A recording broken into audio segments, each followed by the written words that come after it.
Let me know in the chat if you've seen the show Dune Prophecy on HBO.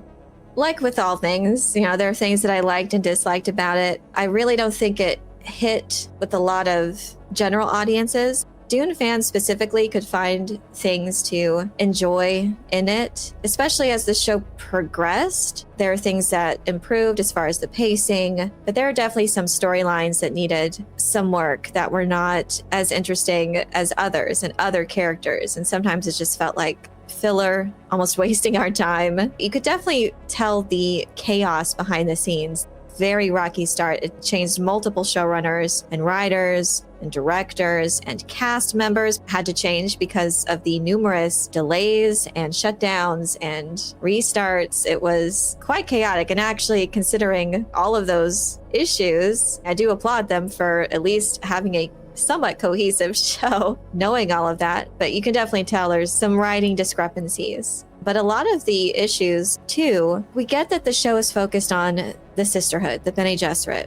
If maybe Denis Villeneuve's adaptation hadn't been so Bene Gesserit focused, then maybe it would have had a greater reception, a more fascination. But as it is, his interpretation did kind of leave out a lot of the other factions, the Spacing Guild and the Mentats being like the most egregious. I think fans just wanted more from the rich universe of Dune. And I think the Bene Gesserit are served the greatest by having all of these points and all of these factions on the chessboard to manipulate. I think it makes them much more enigmatic and interesting to see all of the power players involved in this universe. So everyone was wondering, where are the Mentats? Where are the Spacing Guild? That just continued to be a pretty significant issue, that we didn't have these factions that are so integral to how the universe of Dune works, how civilization runs. Let's watch this interview. This is with the showrunner. There's this panel going on. I don't know what event this is at,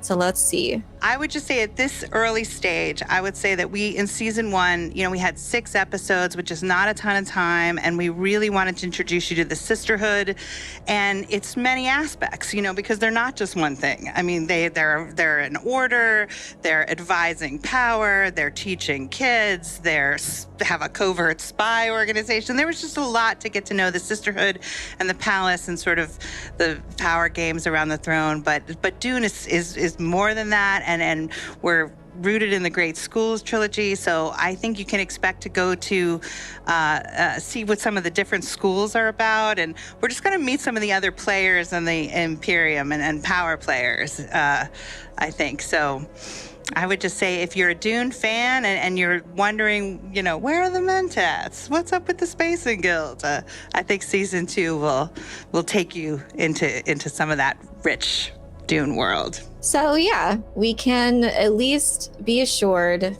that there will be other factions represented. This timeline of where we are in the timeline of the Duneverse, it is ripe for exploration. People just wanted more from these other things that make up this unique universe. One of the things I thought was strange was, pretty sure they mentioned it in the show, that there was a Bene Gesserit sister was working as a Mentat. They also showed Bene Gesserit Sook doctors and Bene Gesserit proto-face dancers. So it was just like, okay, everything can't be the Bene Gesserit. They need to have their own thing. It was just kind of a mention of Mentats. They were never seen. So they confirmed that there were Mentats that was in this time in the show. And the fact that just none of the great houses had a Mentat as an advisor. That'd be very unusual. Everyone's wondering where all these things are. Where are the Mentats? Where are the Guild? The way they handled spice, too, is a bit strange. I think they were relying a bit too much on the movies to do the world building when it came to the value of the spice, but the show should have done that itself and established the foundation of these things. Why spice is so valuable. The universe runs on this substance. The full weight of it, the full significance of it. We need to know how important the spice is. I don't think they really dived into that. And I think showing the Spacing Guild and showing them throw around their political weight is extremely important to the Empire and the Landsraad. This is a tripod civilization. Really, you have the Landsraad, you have the Emperor, and you have the Spacing Guild. Hopefully, we'll have some Mentat and then proper guild representation I think they were just focusing way too much at times on the Bene Gesserit that the other faction suffered, and that the civilization itself just seemed strange. We're 10,000 years removed from the events of Dune, but there are a lot of things that just look exactly like how civilization operates. And I get that there's the themes of this is a civilization in stagnation. It's on the road to that. But this is still 10,000 years before that. So I think it was just unusual for a lot of people that maybe weren't familiar, but that did want to dive into like a prequel of sorts. I think most people just wanted the Butlerian Jihad fleshed out, because that's a fascinating point of the timeline as Frank Herbert described it, which is very much relevant to our times today as far as how technology is used by other humans and the pitfalls that go along with that. The actor who played Constantine Carino, he has so much potential, but only when his mother came on the scene did the story get really good, especially with him. Anyways, he came out and said that production has lots of secrecy around it, basically like the show, but I know that it will have all of the factions going against each other. I know that much at least. So that's another confirmation that at least we'll see the other factions represented. But man, they really have to nail it. I know for sure we're probably not going to get a season 3 if they don't absolutely nail season 2. And I assume that Dune Messiah will have to come out first to have that additional momentum for the show. I think that'll help it to get those additional eyes on it, but then it's going to have to really, really rope people in, and not just to serve the Dune fans, but general audiences. Because there were a lot of people, non-Dune fans, that weren't checking out the show because it really dragged in the beginning. I don't even know if they would have made it past the pilot episode. It didn't really intrigue me until the very end, but I just started to wonder, like, I wonder if normies would even finish the first episode, and clearly I don't think they did. And even if it did improve later on, with 6 episodes, there's not a ton there, but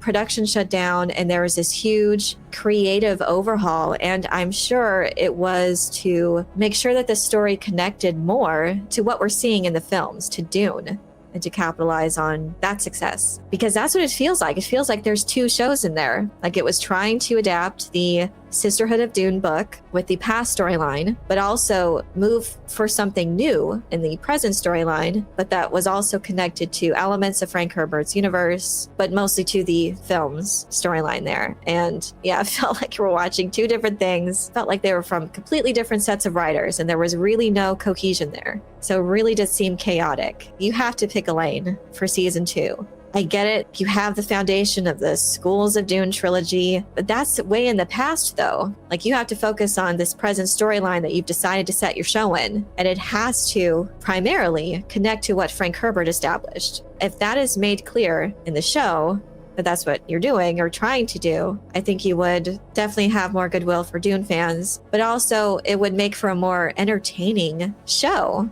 Because Frank Herbert's story is iconic. That's what people are so engrossed by, are so fascinated with, were his ideas. So I think you need to ground it more in the spirit of Dune and the elements in it that make up this universe. And you can tell a new story, but that has to be your foundation, is Frank Herbert's philosophy and themes and what he did say about this time period specifically. It has to make sense for that. And I think the show's kind of at war between Frank Herbert's philosophy and vision and Brian Herbert's and Kevin J. Anderson approach to just fill in the gaps to what Frank Herbert didn't say, but just do it in a way that's not as interesting. Sometimes there needs to be mystery. The philosophy needs to really shine. Your mind needs to be sparked. Your imagination needs to dive into these themes. That was the most interesting part of the show, when it delved into themes that Frank Herbert established. Even some visuals, that seems to hearken to the Golden Path, to the philosophy of the God Emperor. And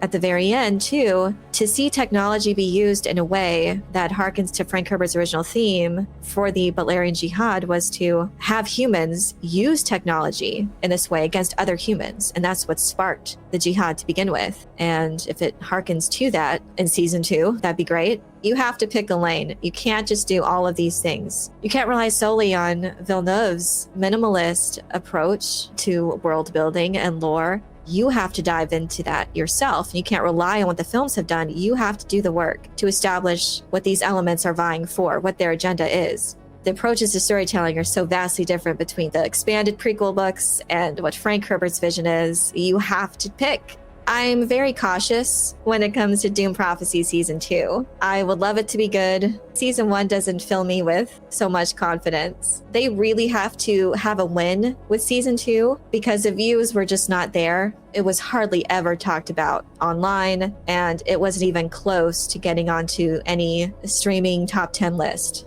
We'll see what happens.